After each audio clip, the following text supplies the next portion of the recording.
समाज का जो बिगड़ा हुआ रूप होता था वह इस तरह की बकवादें किया करते थे।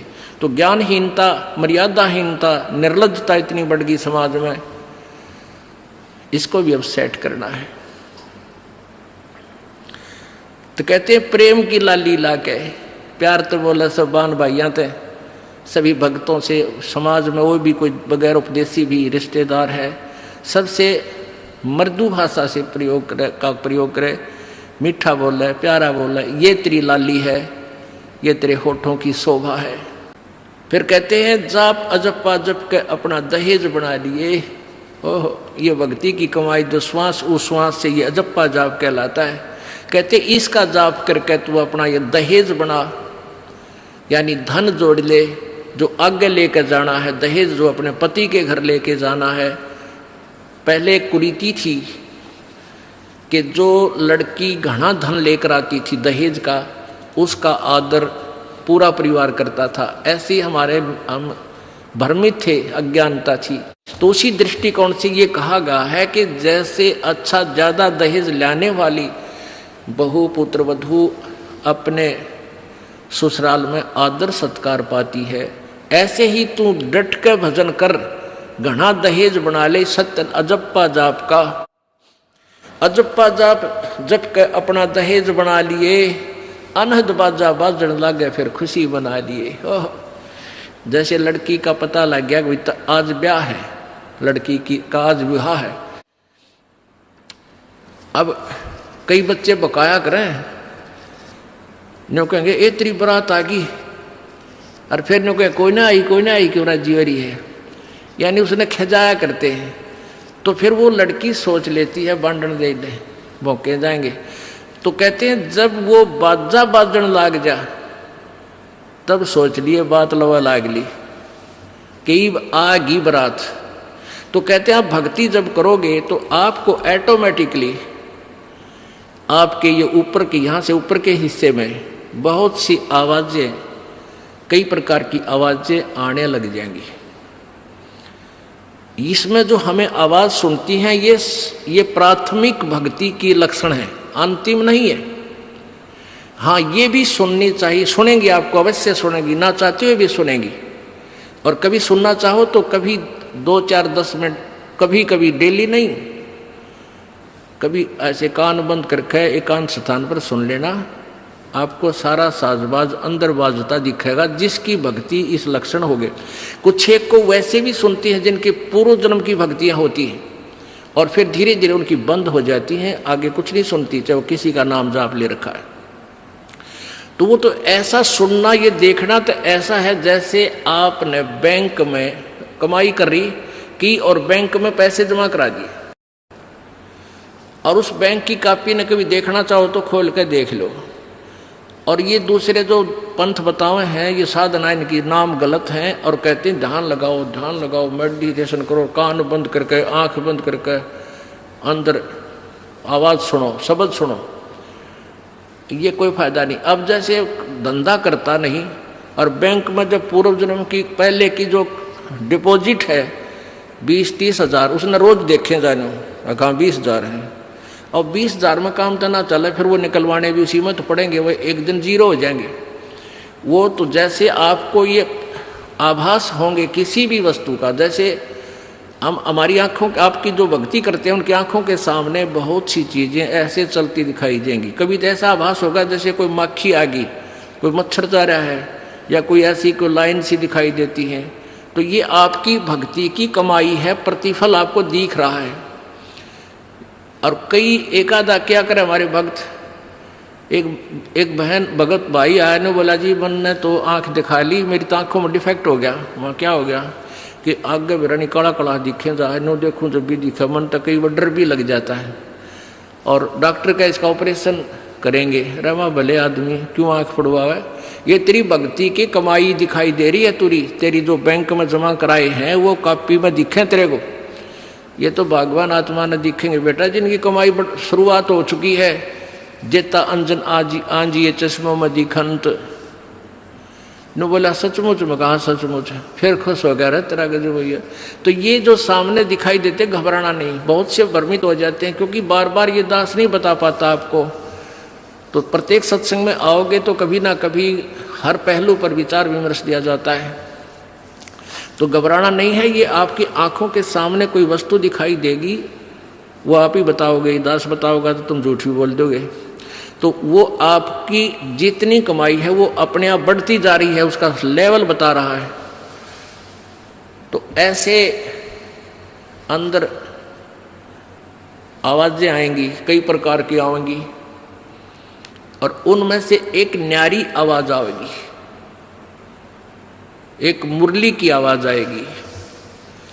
और वो मुरली, वो आवाज जो है, जो इसमें पिंड में जो आएगी, वो यहीं तक की है, ये महास्वर्ग तक की है। और जो वास्तविक धुन, वास्तविक जो आवाज है, वो इस अंड और पिंड से पार है, वो सतलोक में है। वो वहां जाकर आपको वो बात बाहर सुनाई देगी।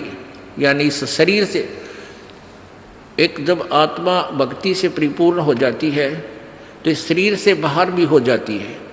तो उसको सुनने के लिए ऐसी स्थिति आ जाएगी अपने आप, जैसे आपका शरीर यहाँ बाहर खड़े हो गए, और फिर वो आवाज़ आपको उस सूक्ष्म शरीर के माध्यम से सीधा कनेक्शन उस सतलोक से हो जाता है।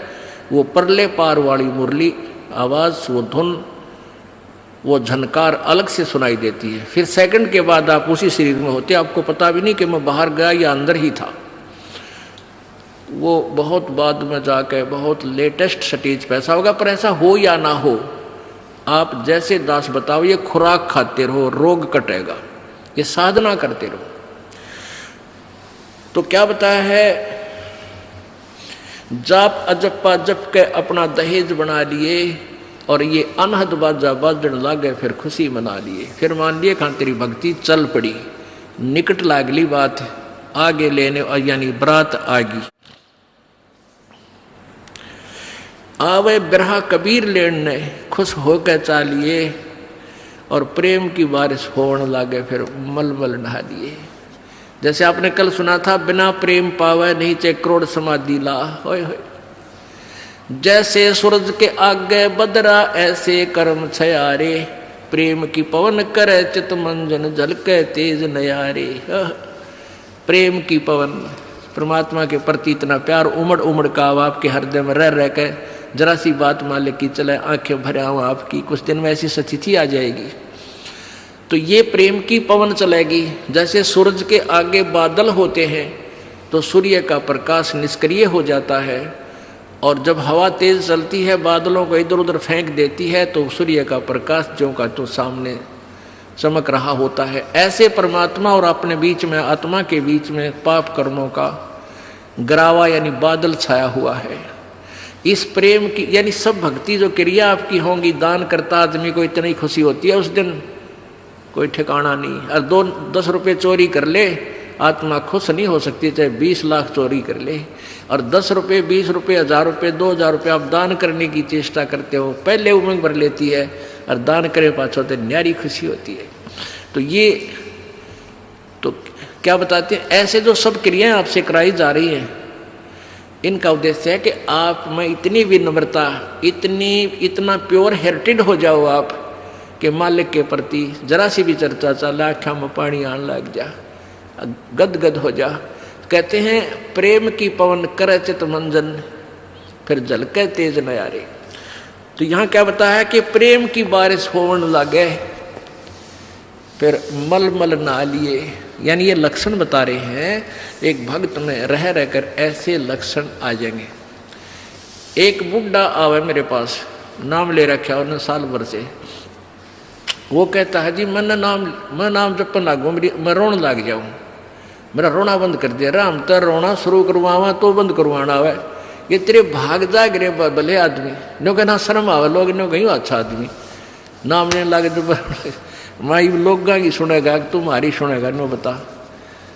तो इसे ओपन कर्मी प्राणी है, बुढ़ा आदमी 65 साल का होगा, भगवान का नाम मिल गया, पिछले संस्कार से ही होता सारा कुछ। और ईब नो कह नाम लेने लग गूँ, मैं तो रोने लग जाऊँ। अरे तेरा जी भगवान ये सब ने जैसा रोना हमारे भगता ने, आँखें में पानी आवे, मालिक की चर्चा हो, ना द्वेष हो, ना राग उठे, ना कोई चोरी करने जी करे, ना कोई जारी करने जी करे, ना बुराई मन में आवे। ये ऐसा जो धुन लग जा, फिर कहते हैं सार शब्द का सुरमा गा लिए जब पति न भावे। सार शब्द यानी जो असली मंत्र आपको दिया जाएगा वो सुरमय जैसा होगा, वो एक न्यारी आपकी जो है ना पहचान बनेगी, उस पर न्यारी जो है ना अलग से आपकी एक और सुंदरता बनेगी, यानी परमात्मा को आप और उस मंत्र सहित और अच्छे लगोगे जिनके पास ये तीनों मंत्र होंगे। कहने का भाव ये है, आदिन्नी की मांग बरा ले तो चलिए नाड़ झुका के, विनम्रता अभिमान खत्म हो, विनम्रता आवे और सबके साथ प्यार से बोले, आकड़ नहीं पाड़े, ये लक्षण हो जाने चाहिए आपके अंदर। आदिन्नी की मांग बरा ले, ये जो मांग आप सिंदूर डालते हैं ये आदिन्नी तेरी मांग है, और चलिए नाड़ झुका के यानी नम्रता से रहना, नाड़ झुका के चलना, नम्रता से पेश आना। और संत समागम बरात तेरी तन ले जावेगा ब्याह के। अब ये सत्संग रूपी बारात है, आत्मा को यहीं से श्रृंगारा जाता है, यहीं से इसको तैयार किया जाता है, ज्ञान सुनाया जाता है। तो ये परमात्मा सत्संग में आने वाली आत्मा ही परमात्मा के पास जाएगी, यानी ये बरात वाले ही बरात ही समझो उस मालिक की है। संत समागम बरात तेरी तन ले जावेगा ब्याह के, सुरत नृत है डोली तेरी। सुरत और नृत ये आत्मा इनके साथ चलेगी, और बैठ सुन शिखर में जाकर यानी सतलोक में जाकर बैठ जा। और मकर तार का खेल कांगना अलल ध्यान दचा के। अब कांगना खेलते हैं ना, जैसे यहाँ एक मोटा बांध जा दूसरा मोटा बांध जा रहे नाड़ा और कई गांठ ला दें, फिर नहीं कहेंगे वो देवर खोल लेगा इसने, कांगना खेल रहेंगे ना खुल जा उबरण के फंड होया करना लंबा चौड़ा सिस्टम। तो परमात्मा कहते हैं अब मकर तार का खेल कांगना, छूट ना जा आते हैं, छूट गया वो हार जाएगा। तो उस मकर तार का ऊपर से जब आत्मा यहाँ से चलेगी, परमात्मा कई तरीके से इसको कहीं किसी स्थान पर किस तरीके से आपने जाना है, तो आप कभी कई बार एक आध बार कभी ध्यान वैसे ही कुदरती लग जाता है, बैठ जाते हैं, कभी आंखें खुली है तो भी बंद हो जाती हैं। और कई बार ऐसा होगा कि एक मकड़ी के तार जैसा आपको लंबा स्ट्रेट बहुत, उसका कोई और छोर आप नहीं देख सकोगे, ऐसा तार सा नजर आएगा, उसको मकर तार कहते हैं। उसके साथ लग के आत्मा जैसे मकड़ी उस तार को पकड़कर ऊपर चढ़ जाती है, ऐसे वो मकर तार का आपको दिखाई देगा जब चलेगी यहाँ से आत्मा संसार छोड़ के। तो एक मकर तार का मार्ग आपको मिलेगा, उसके साथ चलना, उसको छोड़ना नहीं, तो उधर नहीं जाना, नहीं तो मार खा जाएगी। तो ऐसे ही वो कांगड़ा खेलते हैं, जब दोनों और दाव लगा देते हैं, तू खोल गया तो तू हार गया हारगी, तो ऐसे अपने अपनी जबरदस्ती से उसको पकड़ लेना है उस मकर तार के, उस मकर तार को। मकर तार माने मकड़ी का तार। ऐसा एक रास्ते में आपको ये गाइडलाइन होगी कि इसके साथ साथ चल, भ्रमित ना होना सतलोक जाने के लिए। वो कुछ समय कुछ स्थान तक मकर तार है, उसके बाद फिर परमात्मा का अलग से मार्ग है। सुरत नृत्य है डोली तेरी, बैठ सुन शिखर में जाके, मकर तार का खेल कांगना अल्लल ध्यान दचा के। ओए होए, एक एक वाणी का आधा हिस्सा भी इतना जबरदस्त भर रखा भगवान ने। अब अलल पंख, अल्लल ध्यान दचा के, एक अलल पक्षी होता है, उसको अनल भी बोलते हैं। अनल, अनल माने वायु, यानी वो आकाश वायु में ही रहता है, ऊपर नीचे नहीं आता। वो अंडे भी ऊपर ही दे देती है वो अलल पक्षी मादा, और उन अंडों को हवा में छोड़ देती है, और ऐसे स्थान पर अंडे देती है, पैदा करती है कि नीचे केले के बन हो, केले के बन। तो केले कैसे फंसे रहा कर, केले के बना बनो आपस में बहुत लंबे लंबे बढ़ जाते हैं। तो वहाँ आकाश से वो अलल पक्षी बहुत लंबा चौड़ा होता है, वो कम से कम भी सैकड़ों फुट लंबा और 50 फुट की चौड़ाई होती है। इतने बड़े बड़े पर होते हैं उसके, बहुत ज़बरदस्त लोहे के तौ की तरह, और पंजे होते हैं जैसे नो चमटिया की तरह, खुर जैसे बहुत ज़बरदस्त नाकुल्ले, बहुत मजबूत। और 4 पैर होते हैं उसके, पक्षी होता। तो वहां से अंडे छोड़ देती है भगवान हवाला है। अंडे नीचे आते हैं, हवा की घर्षण से वो परवरिश को यानी वो पक जाते हैं। और केले के अच्छे भारा भारा अंडे होते हैं, वो 2-2 दड़ी के, और ऊपर तो 1-1 दड़ी के, 5-5 किलो के, और ऊपर तो आते ही वो केलों के पत्तों पर आकर गिरते हैं। उन केलों को तोड़ते हुए सपीटते नीचे आते हैं। तो केलों पर गिरने से, उन केले पर गिरने से, उन पेड़ों पर, तो उसकी स्पीड कम हो जाती है और तो केले को तोड़ता हुआ वो आसानी से आकर नीचे पड़ता है और पड़ के फूट जाता है, उसमें से बच्चा निकल जाता है। वो बच्चा वहाँ फिर उस वन में घूमता है, फिरता है, चारा चरता है, और फिर कुछ दिनों में वो उड़ने लग जाता है, यानी परिपक्व हो जाता है, वो प्रफुल्लित हो जाता है, और वो उड़ कर देखता है, काफ़ी दूर तक उड़ता है, फिर वापस आ जाता है, 1-2 साल तक वही रहता है उस वन में। उन पक्षियों के साथ भी घूमता है, अपने मित्रों के साथ जो दूसरे पक्षी होते हैं, अन्य जीव जंतुओं के साथ भी घूमता है, लेकिन उनमें उसकी मित्रता नहीं रहती है, क्योंकि उसको पता होता है कि मेरे माता पिता ऊपर हैं, यहाँ नहीं है। पुण्यात्मा, ये बहुत ही उत्तम ज्ञान है और छुपा हुआ ज्ञान था, ये तत्व ज्ञान है।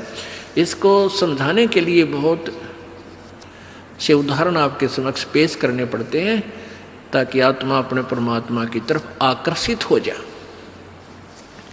आपने कैसे रहना इस संसार में, ये अलल पंखी के अलल पक्षी के बच्चों की तरह। अब वो यहाँ आए, यहाँ आसपास उस वन में पक्षी पशुओं के साथ रह रहे हैं, लेकिन उन एक पल भी वहाँ जाने को नहीं बोलते कि एक बार हम उड़न जोगे हो जावा, उसी दिन भाग जावांगे यहाँ से, हम जवान हो जावें तो उसी समय चल पड़ेंगे।